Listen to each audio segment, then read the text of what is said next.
नमस्कार दोस्तों, स्वागत है आपका हमारे YouTube चैनल जरधारी क्लासेस में।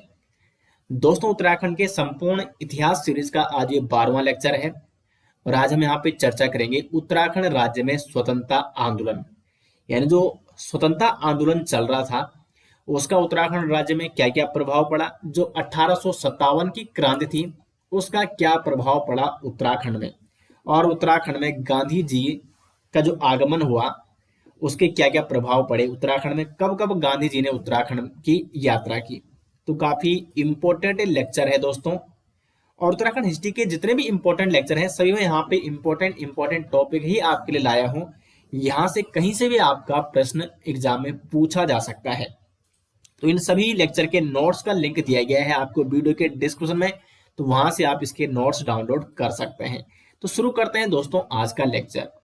दोस्तों, उत्तराखंड राज्य में अगर हम स्वतंत्रता आंदोलन की बात करें तो शुरुआत में अगर बात की जाए तो उत्तराखंड में कोई विशेष तौर पर आंदोलन नहीं हुए। अगर हम बात करें 1857 की क्रांति की, जिस प्रकार से पूरे देश में दोस्तों 1857 की क्रांति का प्रभाव देखने को मिला था, पूरे देश में 1857 की क्रांति फैल गई थी। लेकिन अगर हम बात करें उत्तराखंड की तो उत्तराखंड में 1857 की क्रांति का प्रभाव बिल्कुल ना के बराबर था। कुछ कुछ हिस्सों में यहाँ पे क्रांति देखने को मिली थी, आंदोलन देखने को मिले थे, लेकिन बिल्कुल ना के बराबर आप कह सकते हैं 1857 की क्रांति का उत्तराखंड में कोई भी प्रभाव देखने को नहीं मिला। ना ही वो कुमाऊं कमिश्नरी में, ना ही वो ब्रिटिश गढ़वाल में, और ना ही वो टिहरी रियासत में। इसके दोस्तों कई प्रमुख कारण थे। विशेष तौर पर जैसे आप सभी जानते हैं कि अभी यहाँ पे कौन सा शासन चल रहा है उत्तराखंड में, ब्रिटिश शासन चल रहा है। लेकिन दोस्तों ब्रिटिशर्स से पहले यहाँ पे गोरखा शासन था, और गोरखा शासन इतना अत्याचारी, इतना क्रूर था दोस्तों कि यहाँ की जो जनता थी, यहाँ के जो लोग थे, वो इससे तंग आ चुके थे, भयभीत हो गए थे, क्योंकि काफ़ी क्रूर शासन रहा गोरखाओं का। और जब यहाँ पे अंग्रेजों ने गोरखाओं को परास्त किया, यहाँ पे ब्रिटिशर्स का अधिकार हो गया, तो ब्रिटिशर्स का जो शासन था वो अत्यधिक सुधारवादी लगने लगा यहाँ के लोगों को। इसलिए दोस्तों ब्रिटिशर्स के खिलाफ किसी ने भी यहाँ पे आंदोलन नहीं किया। उस समय कोई क्रांति यहाँ पे देखने को नहीं मिली। लेकिन फिर भी जिन जिन हिस्सों में, कुछ कुछ हिस्सों में यहाँ पे जो क्रांति देखने को मिली थी उसको हम यहाँ पे चर्चा करेंगे पूरी डिटेल्स में। तो देखो दोस्तों, जब अंग्रेजों ने यहाँ पर शासन किया तो यहाँ की जनता को अंग्रेज शासन अत्यधिक सुधारवादी लगा। इसके दो प्रमुख कारण थे। नंबर 1, अत्याचारी गोरखा शासन की अपेक्षा अंग्रेजी शासन जनता को नरम और सुधारवादी लगा, और दूसरा था जनता में जागरूकता और चेतना की कमी। देखो यहाँ पे 1857 के समय न यहाँ पे कोई ऐसा विशेष समाचार पत्र था जो जनता को जागरूक कर सके, न यहाँ पे कोई ऐसा संगठन था जो जनता को जागरूक कर सके, जनता को आज़ादी का मतलब समझा सके। क्योंकि देखो, एक तौर पर तो हम गुलाम थे, लेकिन फिर भी जनता को अंग्रेज शासन क्या लगने लगा, सुधारवादी लगने लगा था, नरम लगने लगा था, क्योंकि जनता में जागरूकता और चेतना की कमी थी। उसके बाद जब आगे बढ़ते जाओगे, उसके बाद यहाँ पे बहुत सारे ऐसे नेता आते हैं, बहुत सारे ऐसे मतलब जिन्होंने जनता को यहाँ पे जागरूक किया। जनता जागरण में हम अभी आगे जानेंगे इस बारे में, किस प्रकार से यहाँ पे बहुत सारे संगठन यहाँ पे बनते हैं, बहुत सारे समाचार पत्र निकलते हैं, जिनके माध्यम से जनता के अंदर एक जागरूकता की भावना, एक चेतना की भावना जागृत होती है। और उसके बाद दोस्तों यहाँ पे उत्तराखंड में भी ब्रिटिशर्स के खिलाफ क्रांति और आंदोलन देखने को मिलते हैं। अभी हम फिलहाल यहाँ पे 1857 की क्रांति के आसपास उत्तराखंड में क्या हुआ इसके बारे में जान लेते हैं। इससे पहले दोस्तों हम टिहरी रियासत के बारे में आपको कंप्लीट करा चुके हैं, और जो भी अन्य टॉपिक हैं आप लगातार रिवीजन दोस्तों लगातार करते रहिए और नोट्स बनाते रहिए। देखते हैं दोस्तों उत्तराखंड में 1857 की क्रांति का किन किन क्षेत्रों में प्रभाव पड़ा। पहले हम कुमाऊं के बारे में जान लेते हैं, और उसके बाद जानेंगे यहाँ पे कि गढ़वाल में 1857 की क्रांति का क्या प्रभाव पड़ा। तो कुमाऊं में 1857 के क्रांति के समय दोस्तों कुमाऊं कमिश्नर कौन था, डायरेक्ट क्वेश्चन बनता है हेनरी रैमजे। हेनरी रैमजे के बारे में मैं आपको ब्रिटिश कमिश्नर वाली जो वीडियो थी उसमें मैं आपको पहले ही बता चुका हूं। अब देखो, जो हेनरी रैमजे था यह भी एक प्रमुख कारण था कि कुमाऊं में 1857 की क्रांति का प्रभाव देखने को नहीं मिला था। इसका कारण हेनरी रैमजे इसलिए था, एक तो हेनरी रैमजे यहाँ पे काफी समय से कुमाऊं में कार्यरत था। एक ब्रिटिश अधिकारी के रूप में वो पहले यहाँ पे कार्यरत था, बाद में वो कमिश्नर भी बन जाता है, और 1857 की क्रांति के समय यही कुमाऊं का कमिश्नर था। इसको कुमाऊं का राजा रामजी के नाम से भी ये प्रसिद्ध हुआ था। ये कुमाऊं में अधिक समय से रह रहा था, इसलिए जो कुमाऊं के लोग थे उनसे इसका परिचय हो गया था और वहां की जनता से ये जुड़ गया था, तो इसलिए इसका किसी ने विरोध नहीं किया। उसके बाद दोस्तों उत्तराखंड में 1857 की क्रांति की जो शुरुआत हुई वो कहां से, वो हुई रुहेलखंड से। रुहेलखंड जो कि बरेली हुई, बरेली में है, ठीक है। और बरेली का उस समय रुहेलखंड का जो नवाब था वो था खान बहादुर खान। रुहेलखंड का नवाब कौन था? खान बहादुर खान था। खान बहादुर खान ने क्या किया, 17 सितंबर 1857 को एक सेना भेजी काले खां के नेतृत्व में हल्द्वानी पर कब्जा करने के लिए। हल्द्वानी पर कब्जा करने के लिए सेना भेजी किसने? खान बहादुर खान ने। किसके नेतृत्व में? काले खां के नेतृत्व में। और इस सेना को, मतलब इस सेना ने दोस्तों हल्द्वानी पर कब्जा किया, लेकिन उसके अगले दिन 18 सितंबर 1857 को ब्रिटिश जो अधिकारी थे मैक्सवेल और चैपमैन, इन्होंने हल्द्वानी को इस सेना से मुक्त करा दिया। तो विशेष तौर पर जो क्रांति की शुरुआत हुई वो कहां से हुई? रुहेलखंड से हुई। और रुहेलखंड जो कि बरेली में स्थित है, और इन्होंने, जो यहाँ का नवाब था खान बहादुर खान, इसने काले खां के नेतृत्व में एक सेना भेजी है हल्द्वानी पर कब्जा करने के लिए। 17 सितंबर 1857 को इस सेना ने हल्द्वानी पर कब्जा कर लिया, लेकिन 18 सितंबर 1857 को मैक्सवेल और चैपमैन ने हल्द्वानी को फिर से मुक्त कर दिया। उसके बाद दोस्तों उत्तराखंड में जो प्रथम क्रांतिकारी जिसको माना जाता है, प्रथम स्वतंत्रता संग्राम सेनानी जिसको माना जाता है, वो था कालू मेहरा। कालू मेहरा के बारे में जान लेते हैं। कालू मेहरा से संबंधित एग्जाम में डायरेक्ट क्वेश्चन बनते हैं। उत्तराखंड का प्रथम स्वतंत्रता संग्राम सेनानी किसको कहा जाता है? कालू मेहरा को कहा जाता है।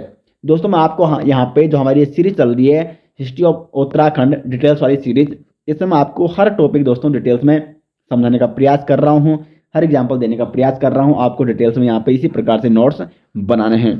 साथ ही साथ हिस्ट्री के डिटेल्स वाले नोट्स दोस्तों आपको हमारी ई बुक में मिल जाएंगे विद एमसीक्यू, जिसका लिंक आपको दोस्तों वीडियो के डिस्क्रिप्शन में मिल जाएगा या कमेंट बॉक्स में मैं पिन करके आपको दे दूंगा।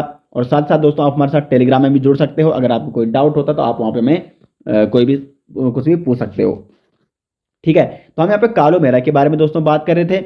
उत्तराखंड का प्रथम स्वतंत्रता संग्राम सेनानी कौन कहलाता है? कालू मेहरा कहलाता है। कालू मेहरा कहाँ का था? तो चंपावत जिले के बिसुंग लोहा घाट, ठीक है, बिसुंग लोहा घाट का निवासी था कालू मेहरा। कालू मेहरा कुमाऊं में एक इसने गुप्त संगठन बनाया। एग्जाम में डायरेक्ट एक क्वेश्चन पूछा गया है कि कुमाऊं में गुप्त संगठन क्रांतिवीर नामक संगठन, ठीक है, इस गुप्त संगठन का नाम क्या था दोस्तों? क्रांतिवीर संगठन था। ये किसने बनाया? ये बनाया था कालू मेहरा ने। और इसका प्रमुख उद्देश्य क्या था? अंग्रेजों के खिलाफ आंदोलन चलाना, अंग्रेजों के खिलाफ मुहिम छेड़ना और अंग्रेजों को यहां से भगाना। अब देखो इस समय जो अवध के नवाब थे, अवध के नवाब कौन थे इस समय? नवाब वाजिद अली शाह। कौन थे? नवाब वाजिद अली शाह। ये कालू मेहरा को एक पत्र लिखते हैं और उस पत्र में लिखते हैं कि हमारा उद्देश्य क्या है? कुमाऊं में अंग्रेजों के खिलाफ क्रांति फैलाना। तो अवध के नवाब लिखते हैं कालू मेहरा को एक पत्र, और कुमाऊं में जो क्रांति फैलाने में विशेष योगदान रहा वो रहा कालू मेहरा का। इन्होंने एक क्रांतिवीर नामक गुप्त संगठन बनाया था। अब इस क्रांतिवीर नामक गुप्त संगठन में कालू मेहरा का साथ किस किसने दिया था, या इसमें और कौन कौन व्यक्ति शामिल थे, इस प्रकार से क्वेश्चन बन सकता है एग्जाम में। तो कालू मेहरा एक स्वयं थे, उसके बाद आनंद सिंह फड़त्याल, बिशन सिंह करायत, ये प्रमुख व्यक्ति थे दोस्तों जिन्होंने इस जो क्रांतिवीर नामक गुप्त संगठन था इसमें महत्वपूर्ण भूमिका निभाई थी। इसमें जो शामिल थे आनंद सिंह फड़त्याल, बिशन सिंह करायत, कालू मेहरा और इनके कुछ अन्य प्रमुख साथी भी इस गुप्त संगठन में, क्रांतिवीर नामक गुप्त संगठन में शामिल हुए थे। और कालू मेहरा को कहा जाता है उत्तराखंड का प्रथम स्वतंत्रता संग्राम सेनानी। ये आपको नोट करना है। तो कुमाऊं में दोस्तों विशेष तौर पर इतनी ही यहाँ पे क्रांति देखने को मिली। और साथ साथ हेनरी रैमजे ने कुमाऊं में मार्शल लॉ भी लगा दिया था। मार्शल लॉ यानी सैनिक शासन उसको कहा जाता है। और जो भी यहाँ पे सरकार के खिलाफ षड्यंत्र रचता है, सरकार के खिलाफ क्या करता है, क्रांति फैलाने की कोशिश करता है, उस विद्रोह को कुचला जाता है, उसकी क्रांति को कुचला जाता है। सैनिक शासन यानी पूरा शासन किसके हाथों में रहता है? सेना के शासन में रहता है। तो हेनरी रैमजे कुमाऊं में क्या लगाते हैं? मार्शल लॉ लगाते हैं। ये भी आपको नोट करना है।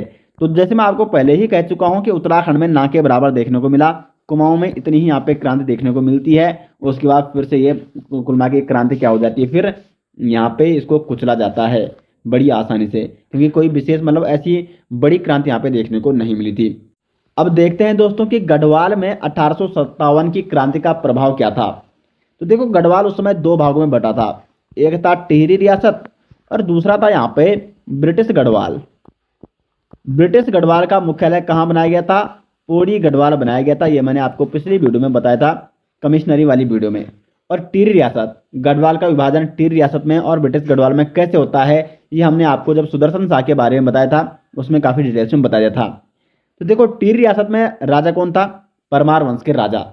और 1857 की क्रांति के समय टिहरी रियासत का राजा कौन था? एग्जाम में अगर क्वेश्चन बनता है तो वो था सुदर्शन शाह, जो कि टिहरी रियासत का प्रथम राजा था। और ब्रिटिश गढ़वाल ये ब्रिटिशर्स के अधीन आती थी, ब्रिटिश सरकार के आधिपत्य में आती, ब्रिटिश सरकार के अधिकार में आती। अब देखो, टिहरी में तो क्रांति इसलिए नहीं फैली क्योंकि देखो, टिहरी का जो राजा था, टिहरी के राजा और ब्रिटिश सरकार के मध्य ये संधि हो चुकी थी कि अगर कभी भी भविष्य में ब्रिटिश सरकार के खिलाफ कोई क्रांति होती है, कोई क्या होती है, विद्रोह होता है या कोई युद्ध होता है, तो टिहरी के राजा और उसके जो भी वंशज है आगे आएंगे, वो सभी ब्रिटिश सरकार की मदद करेंगे। तो अगर टिहरी में कोई भी क्रांति फैलती तो टिहरी का जो राजा है उसको उसके खिलाफ क्या करना पड़ता, मतलब उस क्रांति को दबाना पड़ता था। और साथ साथ सुदर्शन शाह ने पूरा समर्थन और पूरा साथ दिया था दोस्तों इस क्रांति में अंग्रेजों का। सुदर्शन शाह ने 1857 की क्रांति में किसका साथ दिया था? ब्रिटिश सरकार का साथ दिया था। ये आपको नोट करना होगा क्योंकि इनके मध्य पहले ही संधि हो चुकी थी। और ब्रिटिश, अब देखते हैं गढ़वाल में किन किन हिस्सों में क्रांति देखने को मिली थी। तो 1857 के समय अगर हम बात करें, गढ़वाल का डिप्टी कमिश्नर कौन था? इंपॉर्टेंट क्वेश्चन यहां से बन सकता है। गढ़वाल का जो डिप्टी कमिश्नर था दोस्तों वो था बैकेट। और 1857 की क्रांति के समय यहाँ पे गढ़वाल के जमींदार थे, थोकदार थे और स्वयं जो टिहरी रियासत के राजा थे सुदर्शन शाह, उन्होंने क्या किया था? अंग्रेज सरकार की भरपूर इन्होंने मदद की थी। गढ़वाल के दो अन्य व्यक्ति थे, पद्म सिंह और शिवराम सिंह। इन्होंने भी भरपूर सहायता की थी ब्रिटिश सरकार की। और ये जमींदार थे, ठीक है, गढ़वाल के दो जमींदार थे, पद्म सिंह और शिवराम सिंह। और इन्होंने भाबर घाटियों की सुरक्षा की, जिससे जो भी क्रांति फैलनी थी गढ़वाल में वो यहाँ पे नहीं फैल सकी। तो ब्रिटिश सरकार इनसे इतना खुश हुई, बाद में ब्रिटिश सरकार ने इनको क्या किया? अलग अलग गांव जमींदारी हेतु इनको प्रदान किए, इनको सौंप दिए। तो गढ़वाल के दो प्रमुख ये जमींदार थे, पद्म सिंह और शिवराम सिंह, इन्होंने भी ब्रिटिश सरकार की सहायता की। स्वयं जो टिहरी नरेश थे उन्होंने भी ब्रिटिश सरकार की यहाँ पे सहायता की। तो दोस्तों अब आपको यहाँ पे समझ में आ गया होगा कि गढ़वाल और कुमाऊं में क्यों यहाँ पे 1857 की क्रांति का प्रभाव देखने को नहीं मिला था। तो देखो यहाँ पे ये कुछ प्रमुख कारण मैंने लिखे हैं, आप अगर चाहते हो तो इनको नोट कर सकते हैं। ये वैसे मैं आपको पहले ही बता चुका हूं इनको। अन्यायपूर्ण गोरखा शासन की अपेक्षा अंग्रेज शासन लोगों को उदारवादी और सुधारवादी लग रहा था। कुमाऊं कमिश्नर कौन था उस समय? हेनरी रेंज था, एक कुशल और उदारवादी शासक था। गढ़वाल नरेश का अंग्रेजों के प्रति भक्तिभाव, क्योंकि संधि पहले ही हो चुकी थी टिहरी रियासत की और ब्रिटिश सरकार की। और साथ ही साथ राज्य में शिक्षा, संचार था, यातायात के साधनों की कमी, जिसके कारण ना तो यहाँ की जनता जागरूक थी और ना यहाँ पे जनता में कोई चेतना का विकास उस समय हुआ था। और इसलिए यहाँ पे मुख्य ये कारण थे जिससे 1857 की क्रांतियां यहाँ पे कुल मिला के फैल नहीं सकी। दोस्तों तो अभी तक हमने यहाँ पे जाना कि जब 1857 की क्रांति हुई थी देश में, तो इस क्रांति का उत्तराखंड में अधिक प्रभाव देखने को नहीं मिला था। अब दोस्तों हम यहाँ पे चर्चा करेंगे गांधी जी की उत्तराखंड यात्रा। जब दोस्तों गांधी जी का उत्तराखंड में आगमन होता है तो गांधी जी से पहले, यानी जब गांधी जी उत्तराखंड आते हैं उससे पहले वैसे उत्तराखंड में बहुत सारे संगठन यहाँ पे बन चुके थे जो कि लगातार जनता को जागरूक करने में और जनता में सामाजिक चेतना लाने के लिए पूर्णतः क्या कर रहे थे? सहयोग कर रहे थे, प्रयास कर रहे थे। और साथ ही साथ उत्तराखंड में बहुत सारे समाचार पत्रों का भी दोस्तों प्रकाशन हो चुका था। अल्मोड़ा समाचार पत्र, गढ़वाली समाचार पत्र, बहुत सारे ऐसे समाचार पत्रों का यहाँ पे प्रकाशन पहले ही हो चुका था। अब दोस्तों जब यहाँ पे गांधी जी आते हैं तो जो स्वतंत्रता आंदोलन होता है यहाँ पे उत्तराखंड के भी जो लोग हैं वो बढ़ चढ़कर इसमें हिस्सा लेते हैं। तो यही हम जानने का प्रयास करते हैं कि किस प्रकार से गांधी जी उत्तराखंड आते हैं। और यहाँ से भी दोस्तों एग्जाम में बहुत सारे क्वेश्चन बनते हैं गांधी जी के उत्तराखंड आगमन से संबंधित। तो देखते हैं सबसे सर्वप्रथम गांधी जी उत्तराखंड में कब आए थे? तो 1915 में दोस्तों अप्रैल माह में कुंभ मेले के अवसर पर गांधी जी आते हैं हरिद्वार में। और ये गांधी जी की उत्तराखंड की दोस्तों प्रथम यात्रा है। प्रथम यात्रा ये अभी गढ़वाल में है, ठीक है। अभी गांधी जी कुमाऊं में नहीं जाते हैं। कुमाऊं में गांधी जी जाते हैं दोस्तों 1929 में। यह क्वेश्चन एग्जाम में पूछा जा चुका है कि कुमाऊं की प्रथम यात्रा गांधी जी ने कब की थी। ऑप्शन थे वहां पे 1927, 28, 29 और 30। तो सही आंसर क्या हो जाएगा? 1929, यानी गांधी जी की प्रथम कुमाऊं यात्रा थी दोस्तों 1929। लेकिन अगर हम उत्तराखंड की बात करें या गढ़वाल की बात करें तो हरिद्वार आता है उत्तराखंड और गढ़वाल में। तो 1915 में कुंभ मेले के अवसर पर गांधी जी हरिद्वार आ गए थे। ये गांधी जी का उत्तराखंड का प्रथम दौरा था। उसके बाद दोस्तों इस दौरान गांधी जी ऋषिकेश भी आते हैं और ऋषिकेश में जो स्वर्गाश्रम है, ऋषिकेश में क्या है दोस्तों? स्वर्गाश्रम। स्वर्गाश्रम कहाँ है? ऋषिकेश में है। और मुनि की रेती भी ऋषिकेश में है। तो गांधी जी इस प्रथम यात्रा के दौरान ऋषिकेश के स्वर्गाश्रम में भी गए थे। उसके बाद गांधी जी ने पुनः यहाँ पे हरिद्वार का दौरा किया 1916 में। 1916 में पुनः ये हरिद्वार आते हैं और यहाँ पे गुरुकुल कांगड़ी विश्वविद्यालय में ये व्याख्यान भी देते हैं। उसके बाद दोस्तों 1916 में गांधी जी कहाँ आते हैं? देहरादून की यात्रा भी करते हैं। तो ये कुछ प्रमुख यात्राएं थी गढ़वाल की गांधी जी द्वारा, जो इन्होंने 1915 से लेकर 1916 के मध्य की थी। उसके बाद दोस्तों 1 अगस्त 1920 को असहयोग आंदोलन की शुरुआत की जाती है गांधी जी द्वारा। और इस असहयोग आंदोलन का दोस्तों उत्तराखंड में भी अत्यधिक प्रभाव देखने को मिलता है। इस असहयोग आंदोलन में उत्तराखंड की जनता भी बढ़ चढ़कर हिस्सा लेती है।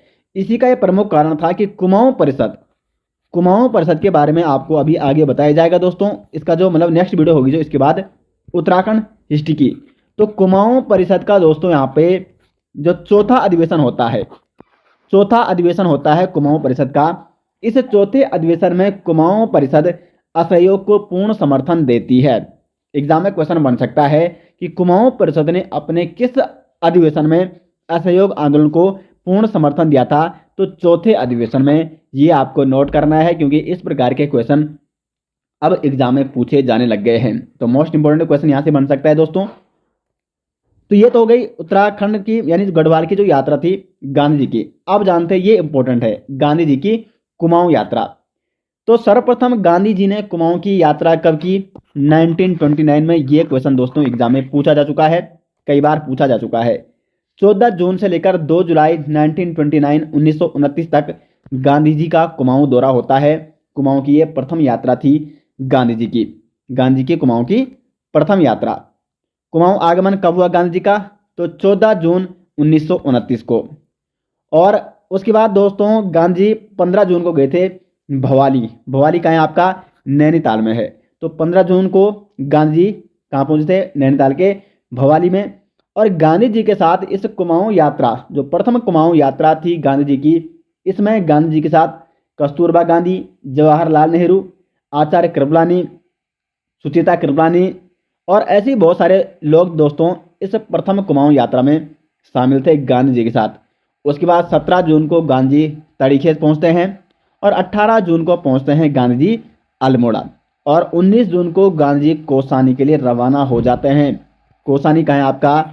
ये है आपका बागेश्वर। कौसानी कहाँ है दोस्तों? बागेश्वर में है। क्योंकि कौसानी काफी इंपॉर्टेंट है, ये गांधी जी के मतलब जीवन से जुड़ा हुआ है कौसानी। अब जब कौसानी पहुंचते हैं 19 जून को, इसके बाद पुनः दोस्तों 22 जून को गांधी जी बागेश्वर में स्वराज भवन का शिलान्यास करते हैं। स्वराज भवन का शिलान्यास कहाँ करते हैं? बागेश्वर में करते हैं। और कब करते हैं दोस्तों? 22 जून को। और यह स्वराज भवन किसने बनाया था? तो यह बनाया था दोस्तों मोहन जोशी ने। मोहन जोशी। तो यहां तक समझ में आ गया दोस्तों आपको। 22 जून को गांधी कहां जाते हैं? मतलब बागेश्वर में गांधी 22 जून को स्वराज भवन का शिलान्यास करते हैं। और इस स्वराज भवन को किसने बनाया था? मोहन जोशी ने बनवाया था। उसके बाद पुनः गांधी 23 जून को कहां आ जाते हैं? कौसानी आ जाते हैं।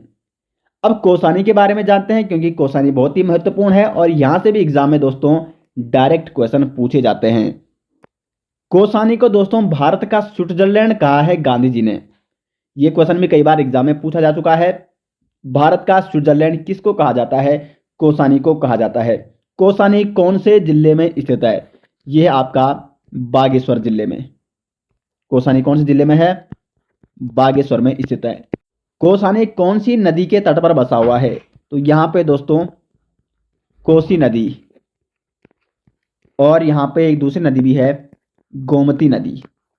तो कोसी नदी और गोमती नदी के बीच बसा हुआ है कौसानी। इंपॉर्टेंट है, ये भी आपको नोट करना है। बागेश्वर में कोसी नदी और गोमती नदी के बीच स्थित है आपका कौसानी, जिसको भारत का स्विट्जरलैंड भी कहा जाता है।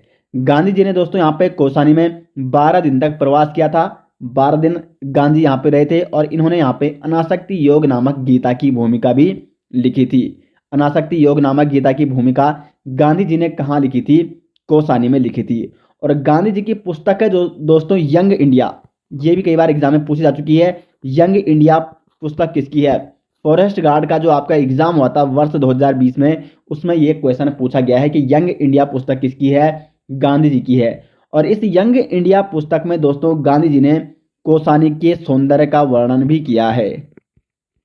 कौसानी का वर्णन गांधी जी ने कौन सी अपनी पुस्तक में कर रखा है? यंग इंडिया नामक पुस्तक में। कौसानी को गांधी ने क्या कहा? भारत का स्विट्जरलैंड। और यहाँ पे 12 दिन के प्रवास के दौरान गांधी जी ने अनासक्ति योग नामक गीता की भूमिका भी लिखी थी। उसके बाद दोस्तों गांधी 1929 को पुनः गढ़वाल में आते हैं। 16 से लेकर 24 अक्टूबर 1929 को गांधी पुनः कहाँ आते हैं? गढ़वाल की यात्रा करते हैं। और गढ़वाल में ये कौन कौन से क्षेत्रों में जाते हैं? दून और मसूरी। अब दोस्तों यहां तक आपको समझ में आ गया होगा कि गांधी जी ने गढ़वाल की भी और कुमाऊं की भी यात्रा कर ली। तो गांधी जी के आगमन से दोस्तों जो गढ़वाल और कुमाऊं की जनता है, इनके अंदर एक मतलब सामाजिक चेतना का विकास तो धीरे धीरे बढ़ गया था, क्योंकि यहाँ पे बहुत सारे संगठन बन चुके थे। बहुत सारे यहाँ पे समाचार पत्र निकलने लग गए थे।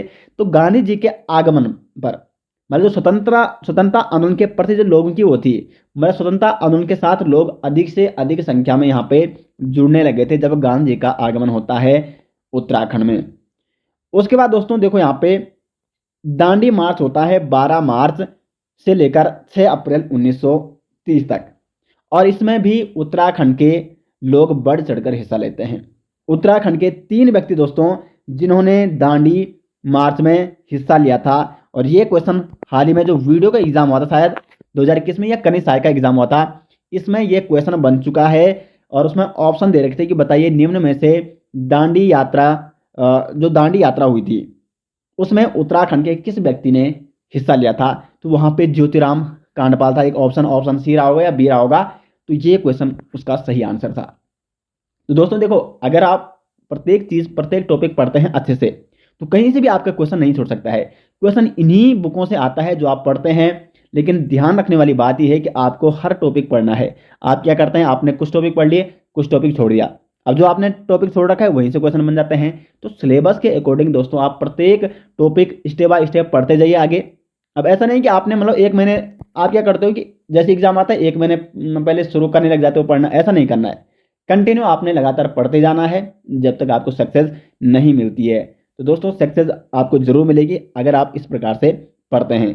देखो मैंने आपको कितने क्वेश्चन आपको बता दिए हैं कि जो यहाँ से लगातार पूछे गए हैं और पूछे जा रहे हैं। और यहाँ से बाहर क्वेश्चन बनेंगे भी कहाँ से? क्योंकि जब आपको संपूर्ण तरीके से आपको पढ़ाया जा रहा है हमारे माध्यम से, हर एक टॉपिक दोस्तों आपको कंप्लीट कराया जा रहा है। और इसके बाद जस्ट आपकी परीक्षावाणी सीरीज भी हम शुरू करने वाले हैं। और मेरा टारगेट है दोस्तों कि लगभग 1 माह में आपको क्या कराना है, परीक्षावाणी कंप्लीट करानी है। तो आप भी दोस्तों, हम आपको यहाँ पे इतना हेल्प कर रहे हैं, इतनी आपकी मदद कर रहे हैं, अच्छा से अच्छा कंटेंट यहाँ पे लाने का प्रयास कर रहे हैं। तो आप भी अधिक से अधिक हमें सपोर्ट कीजिए। अगर आपको वीडियो पसंद आती है तो कमेंट बॉक्स में दोस्तों अपनी राय जरूर दिया करें, क्योंकि उससे एक मोटिवेशन मिलता है। तो दोस्तों यहाँ पे हम बात करें, वीडियो पे आते हैं, दांडी मार्च के बारे में हम बात कर रहे थे। तो दांडी मार्च 12 मार्च से लेकर 6 अप्रैल 1930 तक। और इसमें गांधी के साथ लगभग 78 सत्याग्रही शामिल थे। और इस 78 सत्याग्रहियों में दोस्तों 3 जो सत्याग्रही थे वो उत्तराखंड के थे। कौन कौन थे? ज्योतिराम कांडपाल, भैरव दत्त जोशी और गोरखवीर खड़क बहादुर। ये तीनों नाम दोस्तों आपको नोट करने हैं। और हाल ही में जो एग्जाम में क्वेश्चन बना था उसमें 3 ऑप्शन अन्य थे और एक ऑप्शन था ज्योतिराम कांडपाल का। तो ये आंसर उसका सही था कि दांडी यात्रा जो हुई थी उसमें ज्योतिराम कांडपाल ये उत्तराखंड के थे। तो ये 3 व्यक्ति थे दोस्तों उत्तराखंड के, ये आपको नोट करना होगा। उसके बाद गांधी जी ने कुमाऊं की पुनः यात्रा कब की थी? तो 1931 को। 18 मई 1931 को गांधी जी पहुंचते हैं नैनीताल। ठीक है, तो अगर आ गया कि कुमाऊं की प्रथम यात्रा कब की गांधी जी ने, तो 1929 को, 1929 को। जबकि दूसरी यात्रा कब की थी, तो वो की थी 1931 को। तो यहां तक दोस्तों आपका क्लियर हो गया, यहां तक आपका कोई भी प्रश्न यहां पे छूटने वाला नहीं है। अब हम जानते हैं यहां पे कि जो गांधी आश्रम कहाँ है, चनोदा में स्थित है और इसकी स्थापना होती है 1937 में। तो इसकी स्थापना किसके द्वारा की जाती है, क्योंकि उस समय जो स्वतंत्रता आंदोलन का और जो मतलब यहाँ की जनता का जागृति का एक प्रमुख केंद्र था दोस्तों, वो था गांधी आश्रम। गांधी आश्रम एक केंद्र बन चुका था उस समय के, जो भी यहाँ पे स्वतंत्रता आंदोलनकारी थे उत्तराखंड में, उनका केंद्र बन चुका था चनोदा का गांधी आश्रम। इसलिए 1942 में, जब 1942 में भारत छोड़ो आंदोलन की शुरुआत होती है, तो अंग्रेज इस आश्रम में ताला लगा देते हैं, क्योंकि अंग्रेजों को डर था कि ये केंद्र बन चुका था और यहाँ पे इतने सत्याग्रही यहाँ से प्रेरित होते हैं कि वो हमारे विरुद्ध क्या करेंगे, यहाँ पे इस भारत छोड़ो आंदोलन में हिस्सा लेंगे। तो गांधी आश्रम जो कि चनोदा में स्थित था, इसकी स्थापना होती है दोस्तों 1937 में। कौन करता है इसकी स्थापना, तो शांतिलाल त्रिवेदी नामक व्यक्ति 1937 में गांधी आश्रम की स्थापना करता है चनोदा, जो कि सोमेश्वर के अल्मोड़ा में स्थित है। चनोदा कहाँ है, अल्मोड़ा में स्थित है। 1937 में सोमेश्वर अल्मोड़ा के चनोदा में गांधी आश्रम की स्थापना होती है और यह स्वतंत्रता आंदोलन का और चेतना का क्या था, एक प्रमुख केंद्र बन गया था। जब दोस्तों 1942 में भारत छोड़ो आंदोलन की शुरुआत होती है, तो इसको देखते हुए 2 सितंबर 1942 को अल्मोड़ा के जो तत्कालीन डिप्टी कमिश्नर रहते हैं, इन्होंने चनोदा आश्रम में जो भी यहाँ पे कार्यकर्ता थे उनको गिरफ्तार कर लिया। और 2 सितंबर कब किया, 2 सितंबर 1942 को। और साथ साथ मतलब देखो डिप्टी कमिश्नर कौन थे उस समय अल्मोड़ा के, वो थे A.W.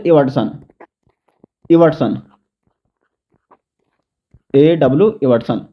इन्होंने ये कहा था इस गांधी आश्रम के बारे में, कमिश्नर A.W. इवर्टसन का कथन था कि जब तक यह आश्रम चालू है इस क्षेत्र में ब्रिटिश शासन चलाना मुश्किल है, क्योंकि मैं आपको पहले ही बता चुका हूं कि गांधी उस समय एक प्रेरणा का स्रोत हुआ करते थे और ये स्थान बन चुका था दोस्तों स्वतंत्रता आंदोलन और चेतना का प्रमुख केंद्र।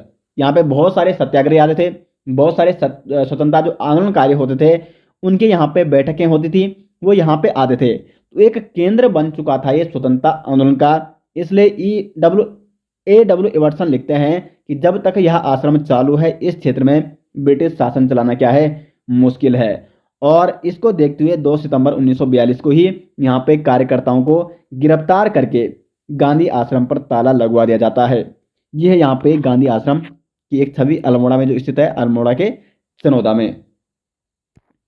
अब दोस्तों बढ़ते हैं आगे, कुछ महत्वपूर्ण बातें जान लेते हैं जो एग्जाम के व्यू पॉइंट से इंपॉर्टेंट है। पेशावर कांड, पेशावर कांड कब होता है, 23 अप्रैल 1930 को। अब इस पेशावर कांड, ये पेशावर कांड गढ़वाल राइफल की कौन सी इकाई से संबंधित है, 2/18। और इस समय सैनिक कौन थे, चंद सिंह गढ़वाली इसका नेतृत्व कर रहे थे। और अंग्रेज कमांडर कौन थे, रिकेट। अंग्रेज कमांडर रिकेट गढ़वाल राइफल 2/18 को आदेश देते हैं, ऑर्डर देते हैं कि जो निहत्थे अफगान है उन पर गोली चलाई जाए। निहत्थे अफगान जो स्वतंत्रता सेनानी थे, लेकिन गढ़वाल राइफल दोस्तों यहाँ पे इनकार कर देती है कि ये जो अफगान है ये क्या है, निहत्थे हैं, ये स्वतंत्रता आंदोलन जो स्वतंत्रता सेनानी है ये क्या है, निहत्थे हैं, हम इन पर गोली नहीं चलाएंगे। और वो कुल मिला के हथियार रख देते हैं, मना कर देते हैं गोली चलाने के लिए। इसके बाद इनको दोस्तों सेना का विरोध करने के लिए, विद्रोह करने के लिए इनको सजा भी दी जाती है, काफ़ी कठिन सजाएं इनको दी जाती है। और वैसे वीर चंद्र सिंह गढ़वाली पर दोस्तों मैं स्पेशल वीडियो बना चुका हूँ, जहाँ पे मैंने आपको क्या बताया था, जो हाँ प्रमुख स्वतंत्रता संग्राम सेनानी उत्तराखंड के प्रमुख व्यक्ति, उस पर मैंने स्पेशल वीडियो बना रखी है। वहाँ पे वीर चंद्र सिंह गढ़वाली के बारे में आप डिटेल्स जान सकते हैं। ठीक है, तो विशेष तौर पर आपको ये ध्यान रखना है यहाँ पे कि पेशावर कांड कब हुआ था, 23 अप्रैल 1930 को। कौन सी गढ़वाल राइफल थी, 2/18। नेतृत्व कौन कर रहे थे, चंद सिंह गढ़वाली। और अंग्रेज कमांडर कौन थे, रिकेट। और साथ साथ अगर अन्य सिपाहियों की बात की जाए तो अन्य थे यहाँ पे हरक सिंह धपोला, महेंद्र सिंह नेगी, केसर सिंह रावत, भोला सिंह बुटोला और नारायण सिंह गोसाई। एक कांड तो ये हो गया। दूसरा था दोस्तों गड़ोदिया स्टोर डकैती कांड। गड़ोदिया स्टोर डकैती कांड ये कहाँ हुआ था, दिल्ली में हुआ था। कब हुआ था? 6 जुलाई 1930 को। और इसमें उत्तराखंड के कौन से व्यक्ति शामिल थे दोस्तों? भवानी सिंह। ये भी महत्वपूर्ण क्वेश्चन यहाँ से बन सकता है कि गडोदिया स्टोर डकैती कांड में उत्तराखंड के कौन व्यक्ति थे, कौन व्यक्ति इसमें शामिल थे? भवानी सिंह। और इन्होंने इस डकैती कांड में दोस्तों बहुत ही महत्वपूर्ण भूमिका निभाई थी। तो दोस्तों आज का टॉपिक यहाँ पे कंप्लीट हो जाता है। आज हमने विशेषतः 2 टॉपिकों पर चर्चा की। एक तो 1857 के समय मतलब कुल मिला के स्वतंत्रता आंदोलन में उत्तराखंड की भूमिका, और गांधी जी की उत्तराखंड यात्रा, गांधी जी का उत्तराखंड आगमन। यहाँ से जितने भी प्रकार से क्वेश्चन बन सकते हैं वो सारे हमने यहाँ पे कवर कर दिए हैं। साथ साथ इसके डिटेल्स नोट्स दोस्तों आपको लिंक मिल जाएगा वीडियो के डिस्क्रिप्शन में, और विद प्रत्येक टॉपिक के एमसीक्यू भी उस ई बुक में दिए गए हैं, और वहाँ से आप इस ई बुक को दोस्तों डाउनलोड कर सकते हैं।